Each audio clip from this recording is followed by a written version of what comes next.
Berjumpa kembali dengan saya Nana Taryana di Jejak Kisah. Episode kali ini saya akan mengajak kalian menelusuri bagaimana sejarah dan kisah menarik dari situs kolam renang Taman Sari Sang Raja yang terletak di Kelurahan Cigasong, Kecamatan Cigasong, Kabupaten Majalengka. Ikuti terus perjalanan saya hanya di Jejak Kisah. Kali ini saya berada di Majalengka, tepatnya di Cigasong. Kita akan coba eksplor ya salah satu situs bersejarah di Cigasong, yaitu Taman Mata Air Sang Raja. Oke, nanti saya ditemani Kang Dani nih yang akan menyampaikan tentang cerita, mitos, atau sejarah terkait dengan situs ini. Assalamualaikum warahmatullahi wabarakatuh, Sampurasun. Halo pada sahabat semuanya. Insya Allah hari ini saya akan membahas terkait dengan situs kolam renang Taman Sari Sang Raja, Kelurahan Cigasong, yang kondisinya sekarang memang sedikit sudah terbengkalai. Kita coba buka apa saja sejarah dan riwayat yang ada di kolam renang Sang Raja ini.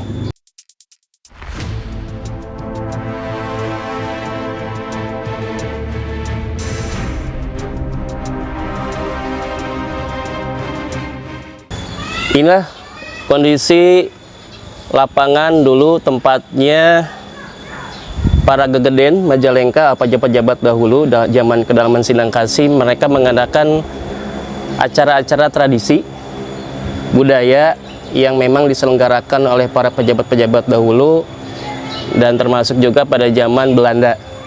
Dan di sana ada tugu buatan Belanda sebagai prasasti adanya kolam renang Sang Raja ini sebagai bukti bahwa kolam renang Sang Raja ini dulu mempunyai riwayat khas dan riwayat kuat secara sejarah historis di Majalengka atau kedalaman Sindang Kasih zaman dulu. Kita bisa lihat ke sana.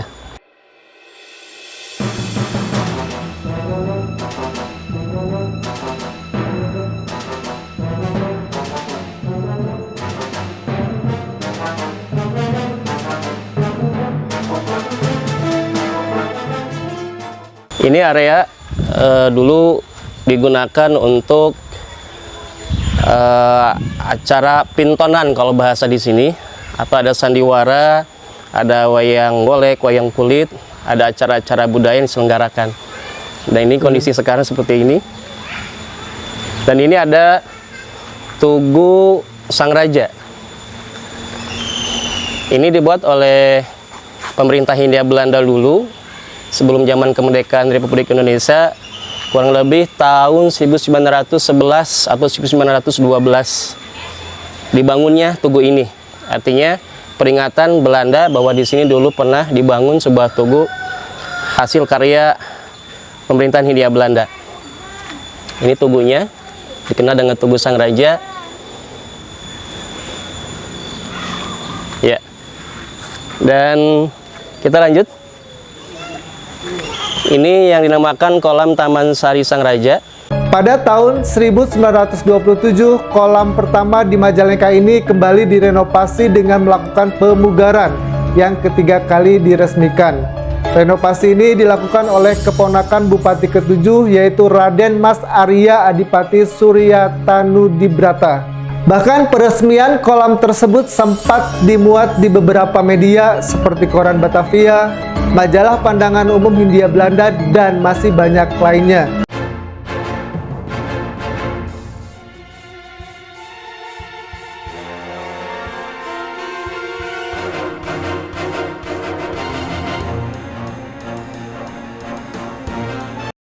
Nah, ini kalau orang Cigasong sendiri sebagai pribumi di sini sering mengatakan ini sebagai dulunya Cai Kahuripan, karena memang dulunya dia adalah mata air bersih yang fungsinya secara real di masyarakat dulu untuk kebutuhan air bersih sehari-hari masyarakat.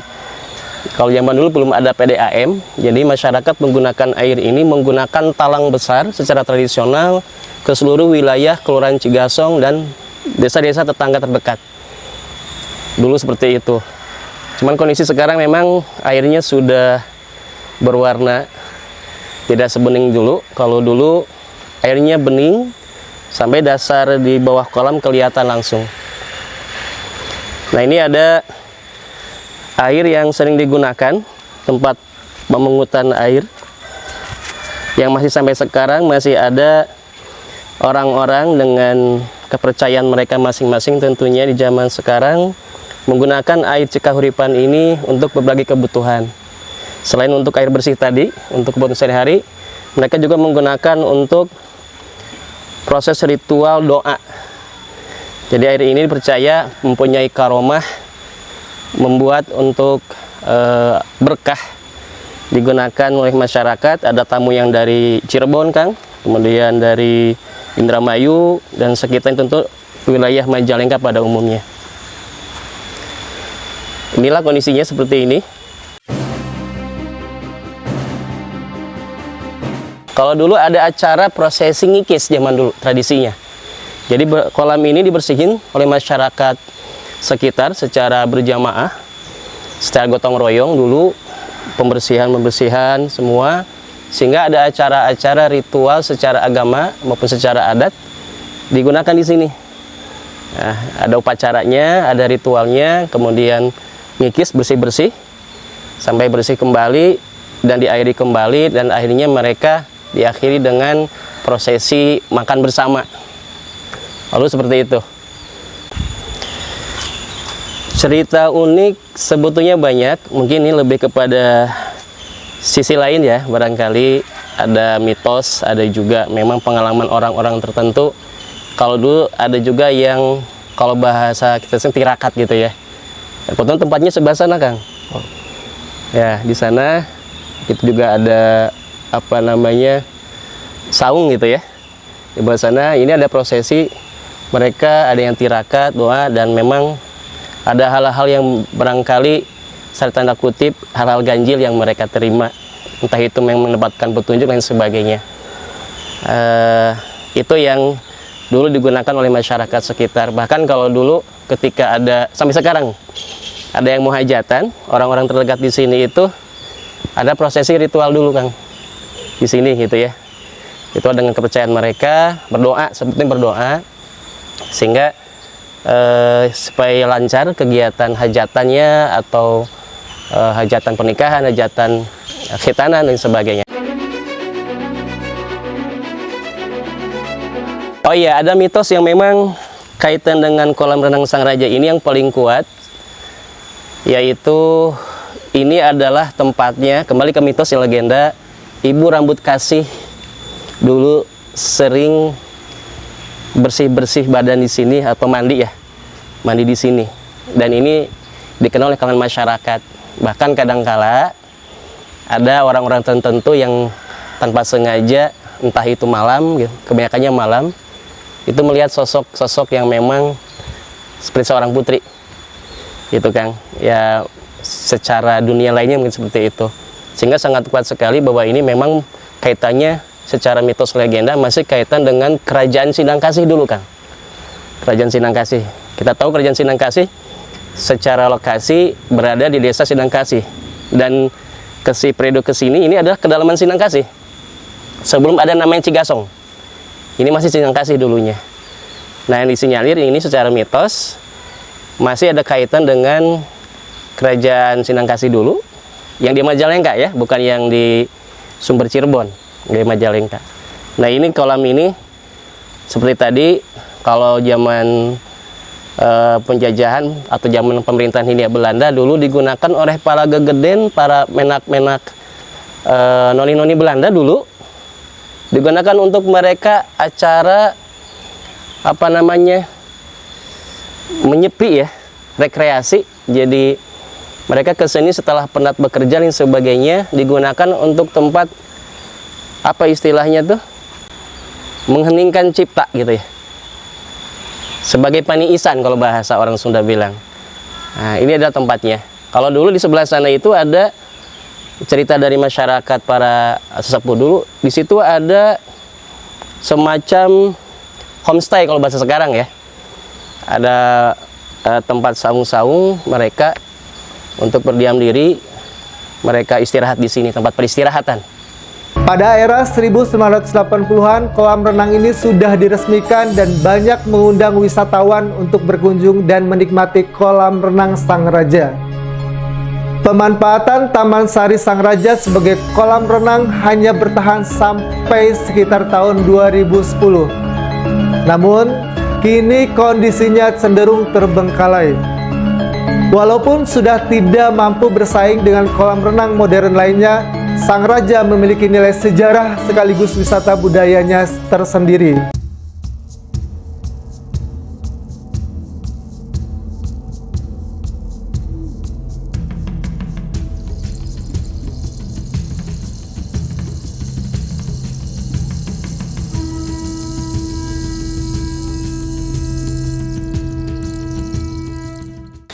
Yang datang ke sini pernah kita beberapa tahun ke belakang, sekitar 3-4 tahun ke belakang itu ada yang dari Cirebon, ada juga yang dari Indramayu. Nah, tentunya Kabupaten Majalengka, Sumedang juga ada. Mereka rata-rata mencari berkah ke sini karena setelah saya telusuri bahwa mereka itu tetap menjaga adat karena memang ada pesan dari luhur mereka. Jadi harus mengambil air kahuripan dari Sang Raja, begitu. Dan ada beberapa orang datang ke sini survei, membawa jamaahnya, gitu kan. Dan memang mereka secara swadaya sendiri datang ke sini. Jadi kalau lebih update-nya lagi, zaman kedalaman Sinangkasi ini kaitannya nanti ini adalah peninggalan Demang Sastra Permana. Sentana Sastra Permana. Beliau adalah putranya dari Mbah Haji Luhung. Ya. Mbah Haji Luhung ini putranya dari Eyang Temenggung Natakarya. Jadi secara silsilah pemerintahan zaman dulu kan belum kabupaten ya, masih kedalaman. Ini adalah peninggalan zaman kedalaman Sinangkasi.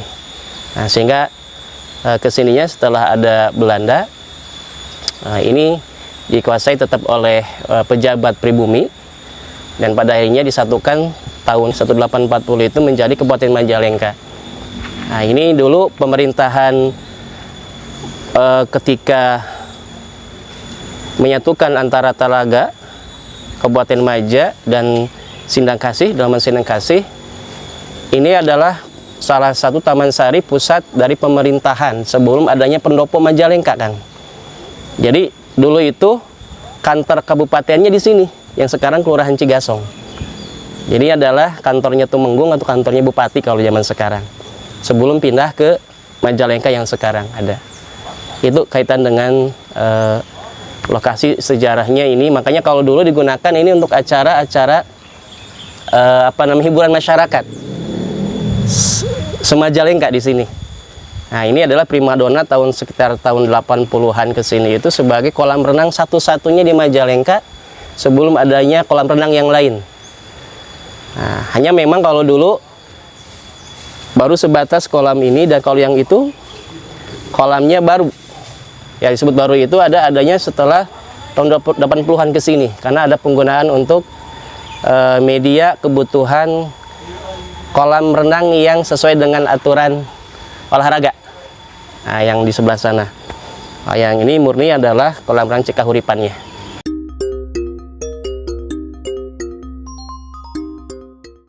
Ini apa ini kalau ini? Itu sama sumber mata air yang ini nanti diselontorkan ke kebutuhan masyarakat tadinya.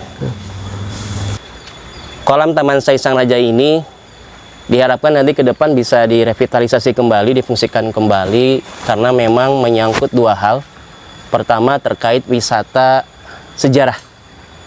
Spot di sini adalah situs, gitu ya, situs Cikahuripan ini sebagai sejarah, termasuk adanya tugu tadi, tugu buatan Belanda atau tugu Sang Raja, terkait bagaimana dulu ada prasasti pembuatan di sini pemerintahan Hindia Belanda, ya, karena ini sebagai pusat dulu kedalaman Sindangkasih. Semoga ke depan ini jadi sebagai wisata sejarah, terutama untuk edukasi masyarakat, anak-anak sekolah, mahasiswa, dan sebagainya. Dan pernah beberapa kali, Kang, ada mahasiswa-mahasiswa budaya dari, kalau tidak salah dari Unsil, dari Unpad juga, mereka mencari informasi terkait sejarah di Sang Raja seperti ini. Nah, ini disinyalir semoga ke depan bisa jadi salah satu spot wisata sejarah wisata budaya juga karena ada pintongan-pintongan tradisi kalau dulu ya. Jadi semoga nanti bisa dihidupkan kembali. Itu harapan seperti itu. Kemudian juga kolam ini bisa diberdayakan kembali sebagai sarana kalau zaman sekarang ada spot-spot yang menarik untuk kaula muda. Ya, selain mereka bisa menikmati suasana yang adem di sini, enak gitu. Kemudian juga mereka bisa untuk tempat diskusi dan lain sebagainya. Nah, tentunya juga harapan kedua selain wisata untuk sejarah atau budaya sebagai salah satu lokomotif Majalengka ke depan juga.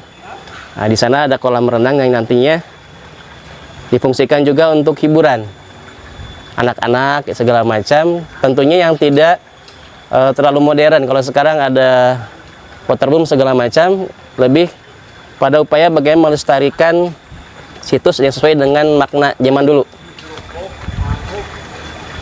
Ini kedalamannya berapa?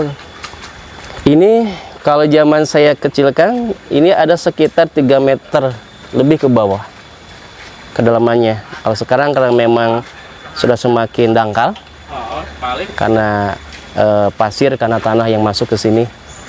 Mungkin sekitar ada 2 meteran masih ada di sini. Nah, berarti mata airnya yang Cikahuripan itu?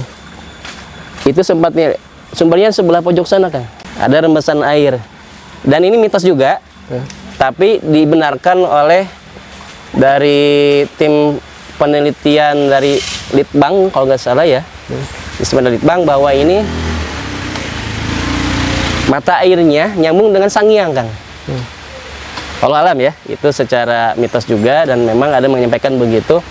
Mungkin terkait ada saluran-saluran di bawah bumi ini yang memang terkait ke sana.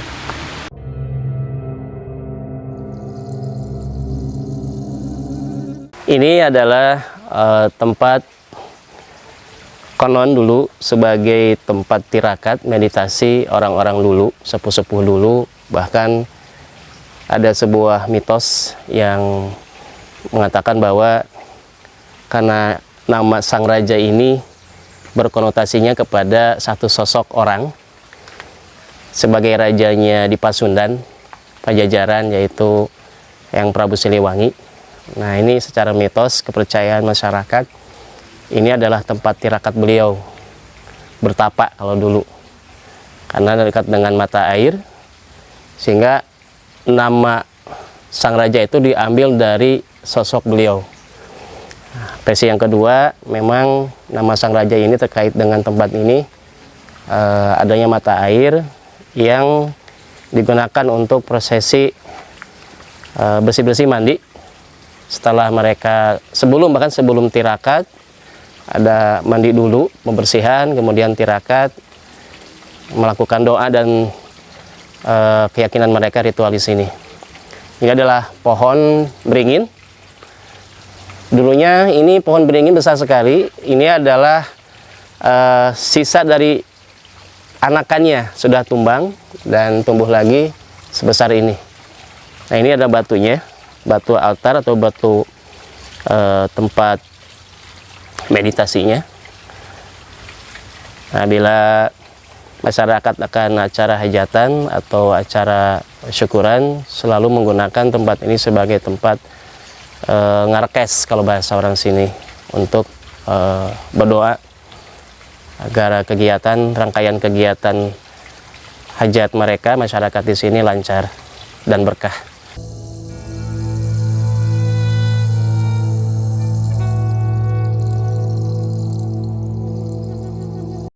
Nah, ini ada tatapakan ya, atau bekas pondasi zaman dulu yang memang hanya sebatas batu. Ini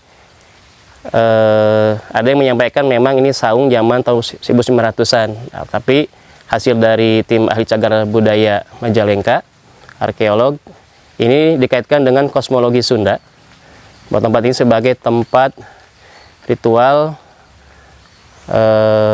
zaman dulu. Secara mitos, dikaitkan dengan kandungan mitos, tempat bahasa dulu kan pamujaan, tapi kalau bahasa sekarang tempat tirakat, tempat mereka bertapa. Nah, ini adalah tempatnya, areanya, dan karena ini dekat dengan pusat mata airnya, sebelah sini Kang, ini kalau kebetulan sekarang tahun 90-an ini di beton ya, di dak, jadi nggak kelihatan. Air itu pusatnya di sini, keluarnya air. Hanya air. Nah, ini air akhirnya digelontorkan untuk kebutuhan masyarakat. Kalau dulu menggunakan pipa selang atau pipa besar, digunakan talang-talang yang memang secara tradisional untuk masyarakat. Nah, ini kondisinya untuk tempat karomatnya Sang Raja. Ini kaitan dengan zaman kedalaman Sindangkasih dulu. Ini adalah tempatnya peristirahatan para pejabat-pejabat pemerintahan Hindia Belanda ataupun pribumi sebelum Hindia Belanda. Nah, ini kaitannya nanti dengan Kabupaten Maja. Nah, Kabupaten Maja itu terbagi dua, ada Sindangkasih Wetan, ada Sindangkasih Kulon. Nah, Sindangkasih Kulon itu gini. Kalau Sindangkasih Wetan yang Majanya sendiri. Sehingga disebutnya Kabupaten Maja kalau dulu. Nah, ini sebagai tempat karomat atau tempat yang memang dimuliakan oleh masyarakat, khususnya Kelurahan Cigasong yang sekarang. Oke sahabat Jejak Kisah, itu dia penelusuran saya di kolam renang pertama di Majalengka, Sang Raja. Saksikan terus Jejak Kisah dengan episode selanjutnya, sejarah yang menarik dan bermanfaat lainnya. Jangan lupa like, comment, share, dan subscribe. Sampai jumpa di episode selanjutnya.